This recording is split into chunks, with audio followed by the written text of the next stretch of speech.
this is Heather here with Underwater Panther. This is like my talk therapy session number 3.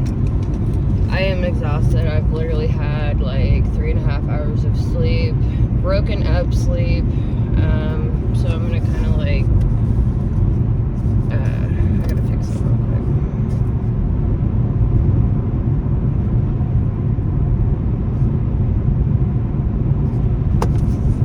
quick. Okay, so anyways, I am a hot mess. I feel like I'm losing my voice almost.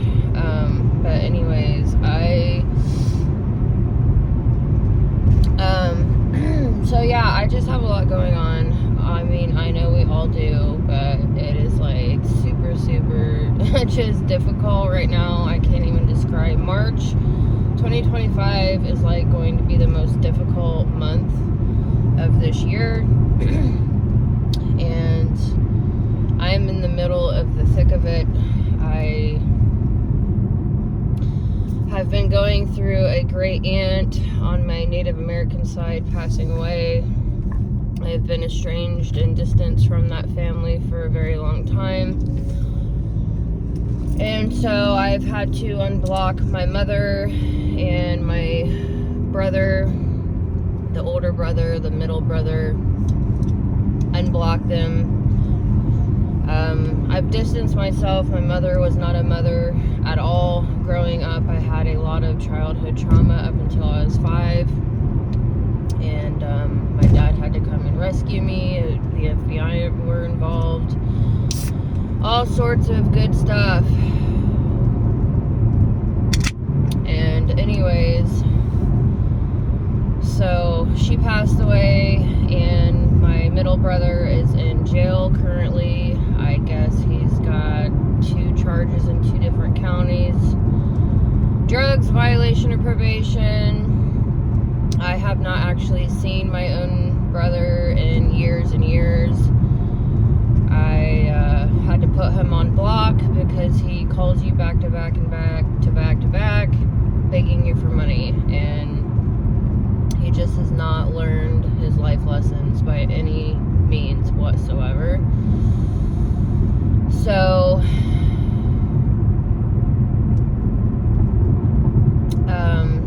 last night, so my middle brother is the sole beneficiary. There was a will made 2 days before my great aunt passed. All of this is new to me. I've been studying. I've literally just been studying on YouTube what to do after someone dies. Like, this is new territory for me. My dad's side of the family, they're extremely entrepreneurial, farmers, business, got their head on straight, organized, ambitious, and they've already paid for their plots, their graves, or that's the same thing, their plots or graves, caskets, headstones, funeral, like decades in advance. And so, you know, wills, all that, there is a lot going on my dad's side of the family business wise, and they all are business savvy. And my mother's side,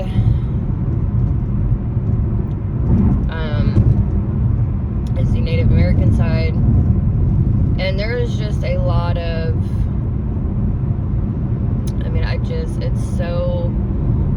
it's so chaotic, like it always has been, and there's just a lot of deep trauma going on there, not just for myself, my brothers, but also my own mother. And she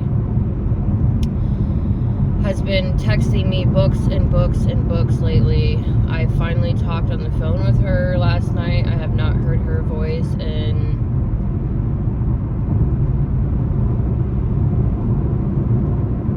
I couldn't even tell you. I'm really truly trying to remember. I think it's probably been a decade. Like, I have not heard my own mother's voice in probably a decade at least. Yes, she's alive. Yes, she's in another state. It's just one of those things. And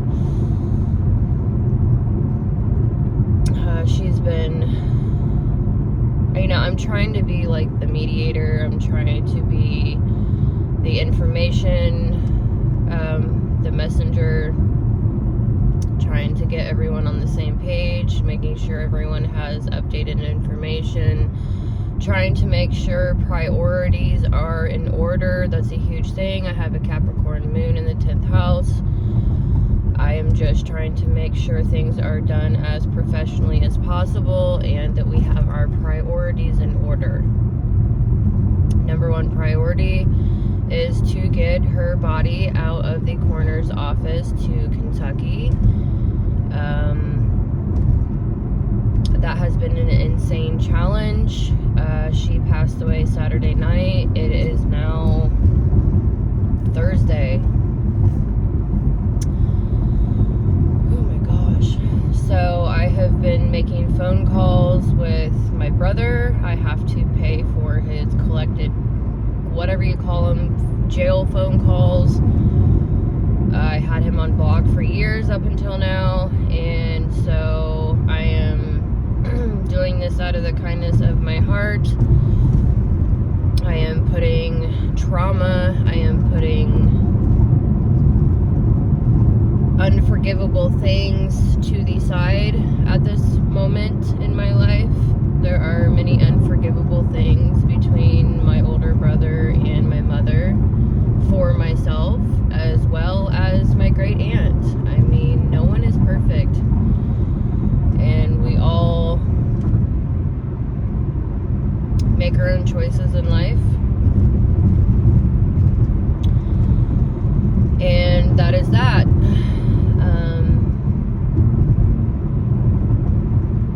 I used to think that blood was blood and you have to stick with that. You have to be extremely loyal to that, and so on and so forth, to a degree, but I now base my judgment on character more over the last many years.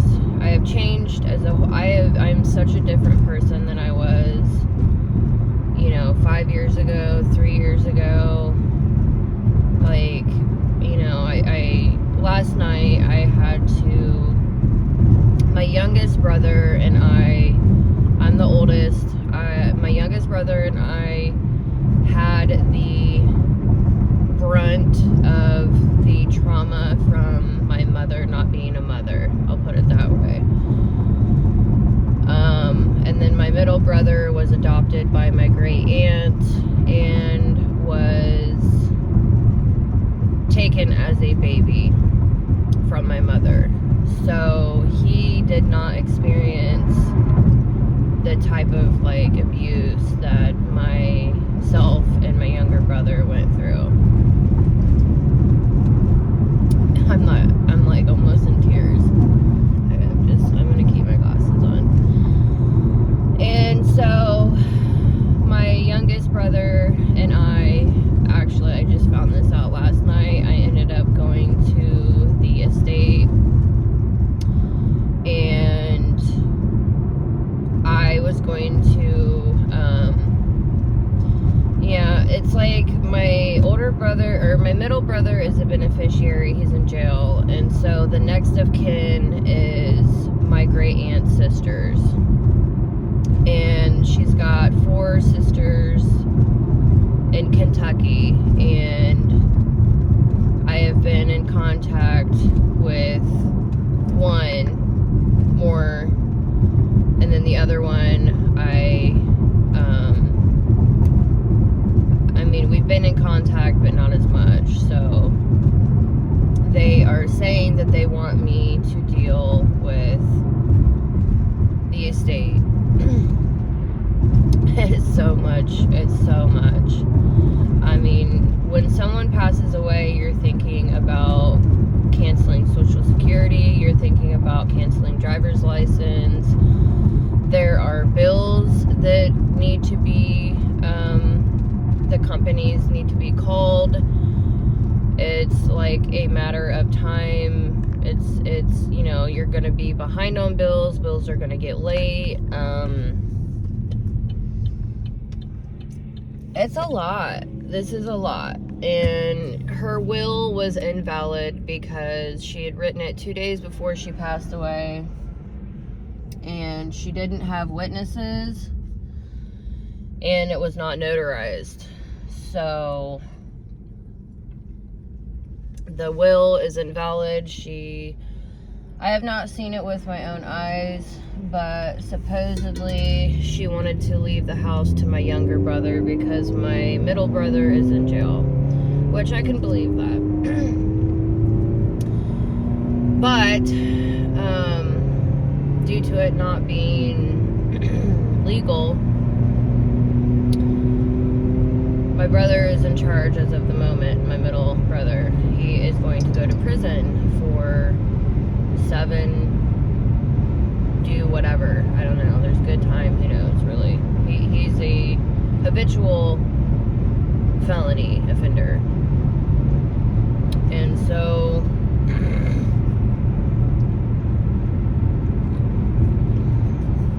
I had to cut that relationship off years ago. Anyways, that's tough love. I've been in my tough love for a while. I've got my own kids. I've got my own attorney fees, like, out the yazoo. I'm fighting my own, child support, custody. It's life. Like, stuff happens. We have our own battles. And,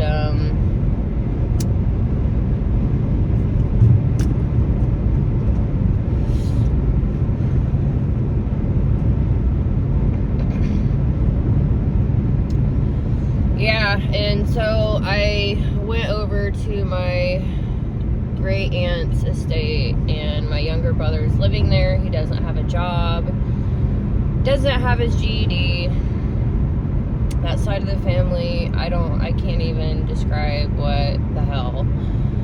I've distanced myself. I am starting to feel guilt creep up with distancing myself even. But there's nothing that you can make someone do. Yeah, it's coming in. The guilt's coming in. And you can't force someone to change, no matter how much you love them. You can't force someone to change, and they have to take their own initiative, and they have to love themselves and change their own life. And so it is what it is. No matter how much you love someone, you can never make them do anything.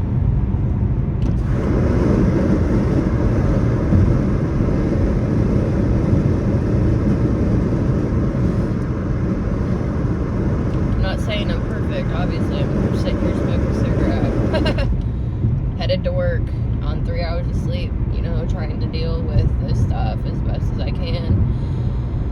And my younger brother went ghost. He has not been in contact with me since Saturday. My mother has been writing me books about all of her childhood trauma and why supposedly she has not been a great mother. I don't care what has happened to you in your life. You have your own choices. Just because you were traumatized does not mean that you have your children traumatized.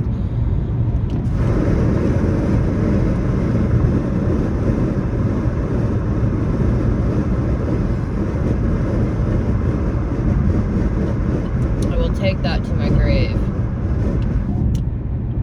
I will take that to my own grave. I am such a protective mother because of my own trauma.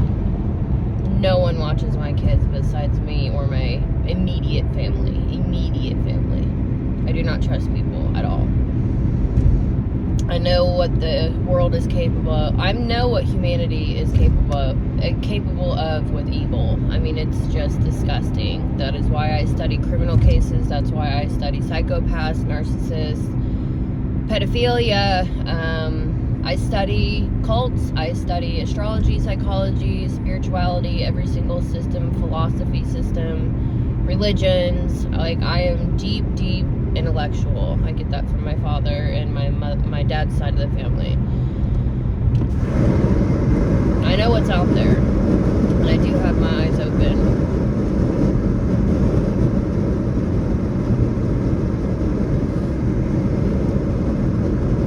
I haven't even eaten or anything.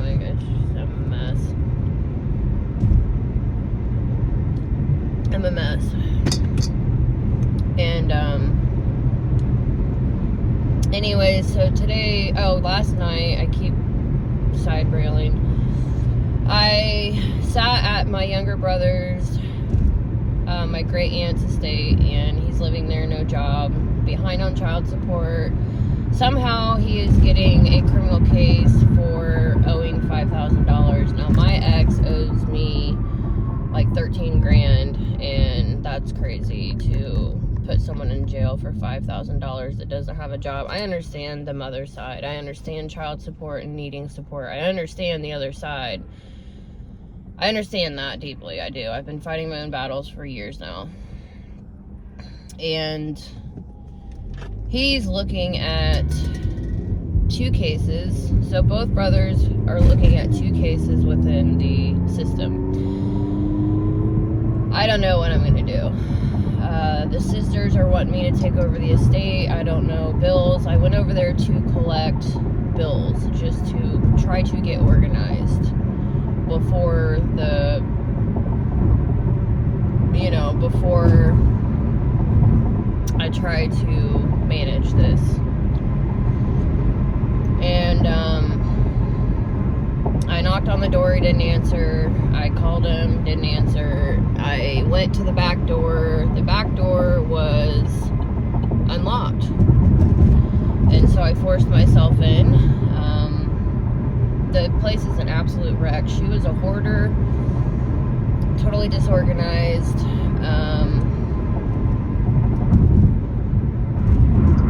It's just not a pretty picture by in any direction.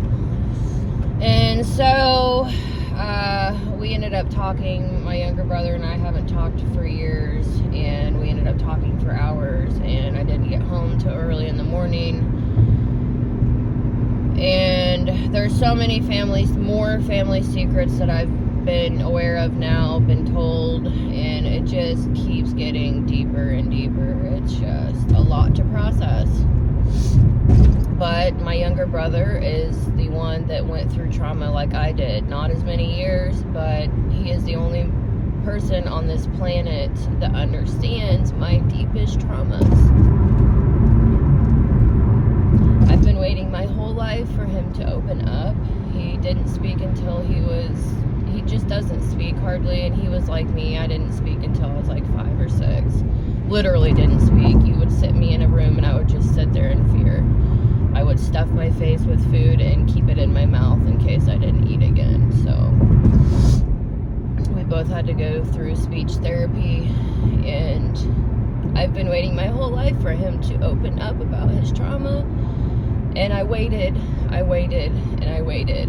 And every now and then I would tell him, whenever you are ready, I am here. If you need someone to talk to, I am here for you. Whenever you're ready.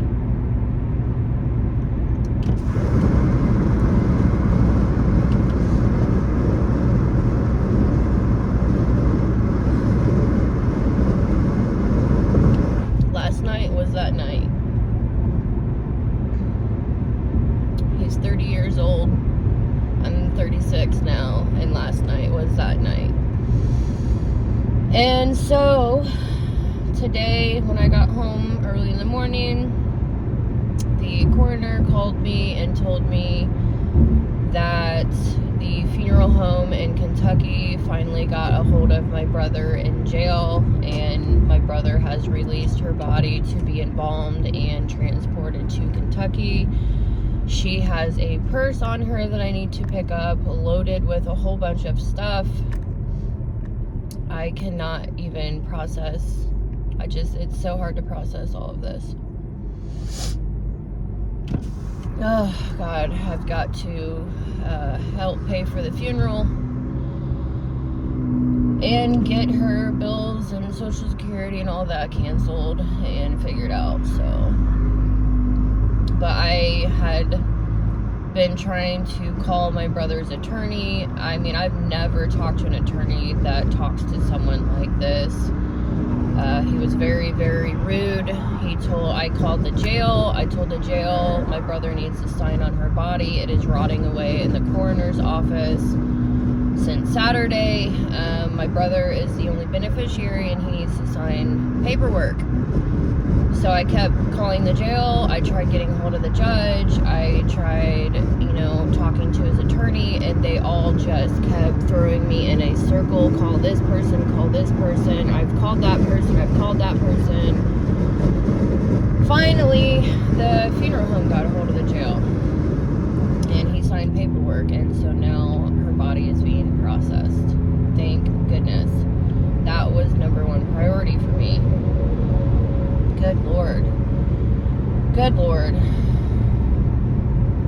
God save us all, you know, that's what my grandma Mary used to say.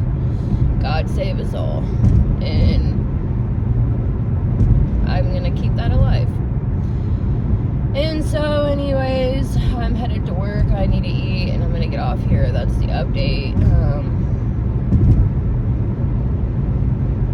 So I will be headed to Kentucky in a few days and going to the funeral, seeing people I haven't seen for a long time, and I want to get more in tune with the family tree, write names down, and get more connected with my Native American heritage, and put feelings in the past aside and try to be the glue that keeps things together as much as possible in a shattered vase. You know, it's like a shattered vase, and I'm just trying to be the mediator here, and it's not easy. It's not easy. I've learned a lot of lessons the last few days, and for those of you going through things, keep on fighting. I am understanding that it's hard. Life is so hard, but it is what you choose to make it. Do not give in to the evil. Do not give in to depression. Don't give in to giving up. Keep courage. Keep your strength. Keep your heart. Be logical. Do the right thing. You know, when someone dies, everyone's like, oh, what can I get? What can I get? I'm coming from the point of view that I don't want anything besides what is the proper way to go. And yeah, so hang strong, and I will see you in the next video. Thank you.